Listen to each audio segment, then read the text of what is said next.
ကန်နေရတယ်ကိုမလုံဘူးတဲ့အလုပ်တွေလုပ်နေရတယ်ကိုမနေဘူးတဲ့အစားအသောက်တွေကိုမကြုံဘူးတဲ့အရာတွေအားလုံးရင်စီးပြီးခံနေရတယ်ဘာကြောင့်လဲအစိုးရမကောင်းလို့ဒီအစိုးရပြည်သူတွေပေါ်ညစ်ပတ်လို့ဆိုတာဘာကြောင့်ပြည်သူတွေကအခုချိန်นี้မမြင်တာလဲမြင်တဲ့ပြည်သူက30ရာခိုင်နှုန်းလောက်ပဲရှိတယ်80ရာခိုင်နှုန်းလောက်ကဒီအစိုးရရဲ့ဘောကိုပဲဆက်မနေဘာတော့လဲကျမတိုက်တော့တိုက်ခိုက်ကျမတိုက်တော့ကြရဲ့ကျမဂယုကိုမဆိုင်တာရုပ်ဆိုးတယ်ပဲပြောတရေမာကြီးပဲပြော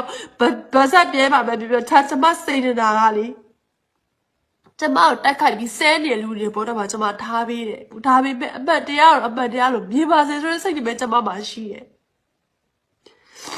အရန်ကိုပင်မတဲ့တိလားမြန်မာပြည်တော့အသက်ရှင်ရတာလေကျမမြန်မာလူမျိုးဖြစ်နေရတော့ကြောင့်ကျမမြန်မာပြည်အဲ့လိုနေပြီးပြောတာလို့ကျမမြန်မာပြည်အထင်သေးကျမလုံးဝမကြိုက်ဘူးကျမဒီများနိုင်ငံမှာသာနေနေတယ်အခုချိန်ဒီလေ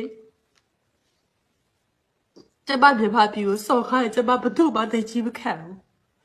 ဘသူ့မှသိကြီးမခံဒါပေမဲ့လေကျမစော်ခိုင်းတဲ့လူတွေကကိုယ့်ပြည်သူချင်းချင်းဖြစ်နေတာသူများနိုင်ငံကကျမဘသူမှမစော်ကားဘူးကျမဘလို့ကူညီရမလဲဆိုတာပဲမေးတယ်ဒါပေမဲ့ကျမမြန်မာပြည်ကကျမကူညီဖို့ကြိုးစားနေတဲ့ပြည်သူတွေကပဲကျမကိုပြန်တိုက်ခိုက်တာကျမကိုပြန်ကြိုက်တာ